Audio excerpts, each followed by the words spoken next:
My mother died. The undertaker looked her address up on Google Maps.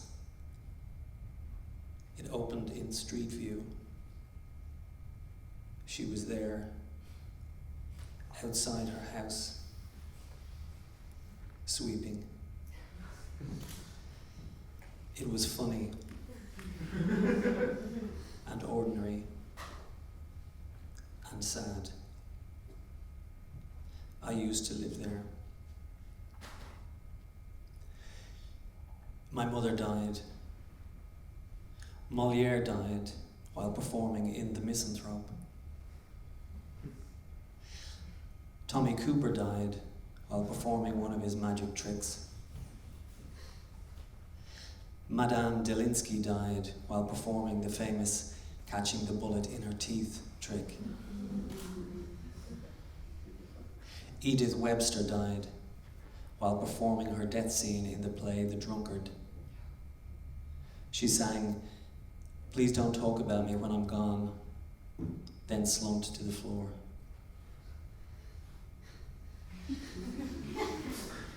I looked for a connection between the people dying on stage and my mother being on Google Maps. Still alive, in a way. There is a connection. They died. She died. They're all dead. That's it. Nothing witty. Nothing profound. Nothing to see here.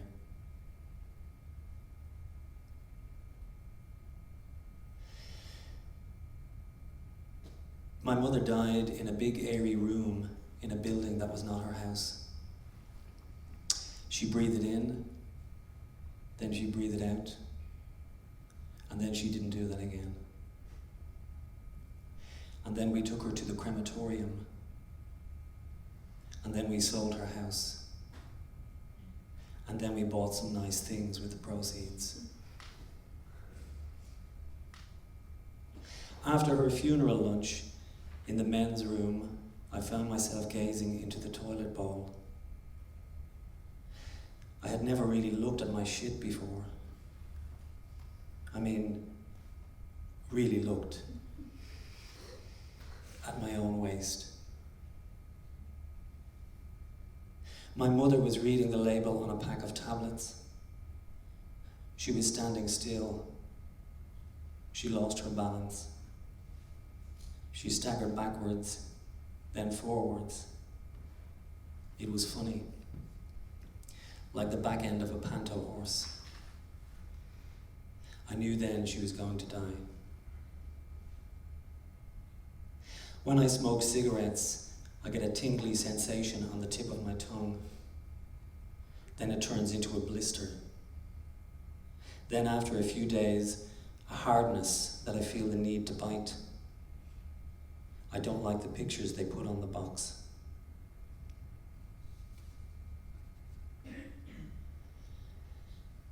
There is a photograph in her uniform, soft focus, nurse's veil, pearl earrings, perfect skin. She is 24 and demure and firm and hopeful and sad.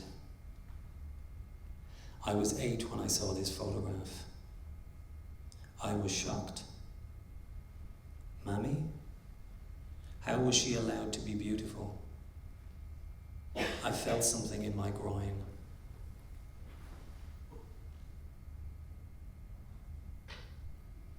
There is a photograph in her bed in the big airy room in a building that is not her house. I cannot separate the photograph from the taking of the photograph. I will try. My siblings are outside. They are making calls, telling people she is dead. I am at the foot of the bed with my phone in my hand. I am nervous. If someone comes in, they might say, that I have no right, that I have no respect, that I am stealing her soul, that I am a monster. I take the photograph. When photographs began, there was a practice of taking pictures of dead relatives, babies in particular. You should look at them. They are in a book I have. The people look poor and proud and broken. A photograph needed 20 seconds of sitting still. The mammies and daddies are blurry. The babies are sharp. I have another book. It is by a woman. Her name is Susan. She has a white streak in the front of her hair. She says, by freezing a moment, all photographs testify to time's relentless melt. She says, death haunts all photographs of people. I do not know why I took the photograph of my dead mother. It was not like things were going to get any worse for her. This was not a mammy I needed help to recall. I have the photograph on my phone and my computer and in my email. I have shown the photograph to the following people: my wife, my friends in London, Joe and Christine, and 2 people who are in this room.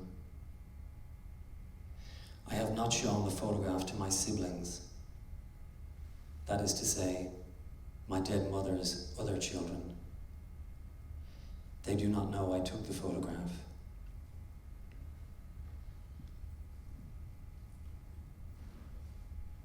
I am 48. I have 2 children and 1 wife. I own a house and a car. Some time ago there was blood in my semen. When I ejaculate, the biggest portion of fluid is usually in the second spurt. This was where the blood was. My doctor said it should pass over time. My doctor's name is Mary. She is a woman. I masturbated frequently. I wanted to see if the blood would still be there. It was. I felt a terror.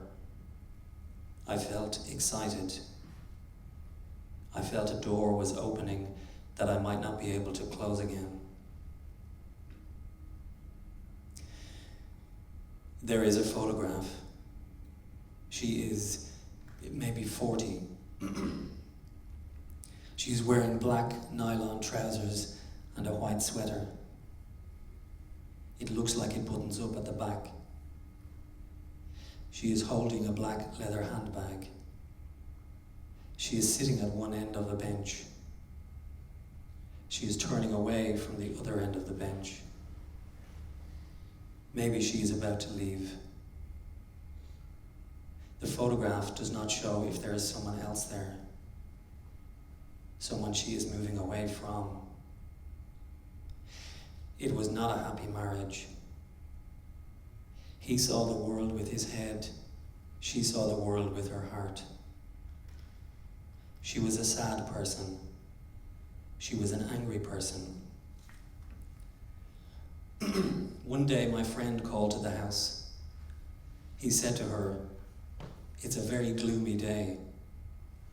She said, "Every day is a gloomy day." She went to the hospital to make these feelings go away. I thought she would be coming home with a new baby. She liked conversations, and the underdog, and jokes, and cake.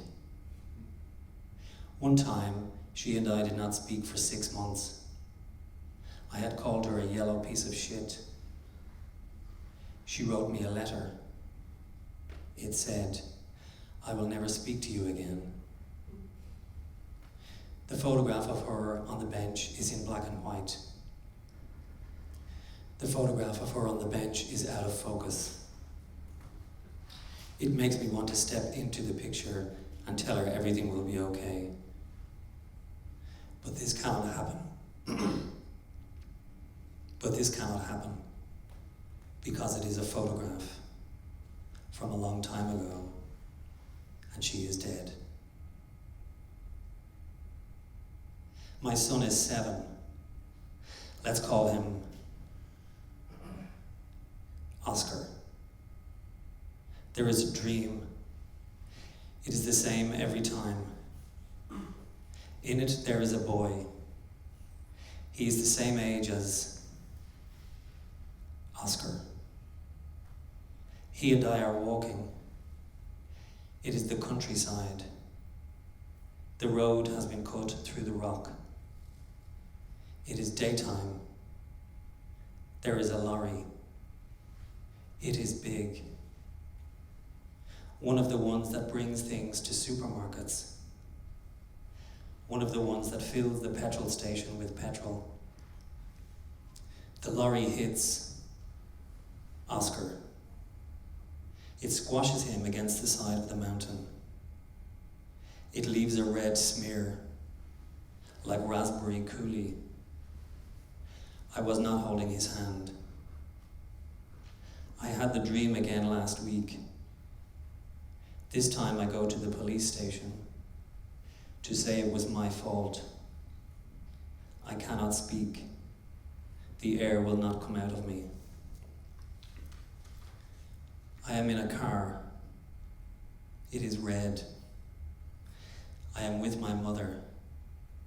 I am home from London.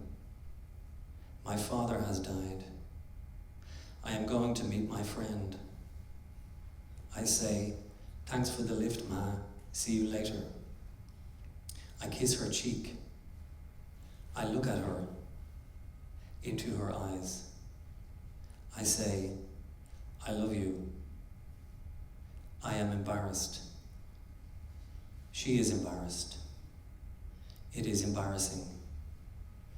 I am 30. There is a photograph in her bed in the big airy room in a building that is not her house. There is a lot of white. The walls, the sheets, her hair. There are big wrinkles on her face. Her mouth is open a small amount. Her nose is big. Her eyes are closed. The skin around her eyes is pink.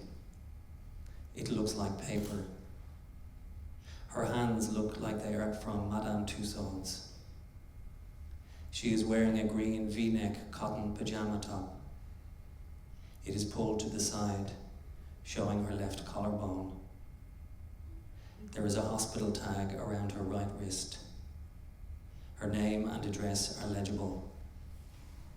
The bedclothes are pulled up underneath her breasts. The bedclothes are very clean. The line from where they are ironed runs vertically down her body. On the pillow under her head, the ironing line runs horizontally.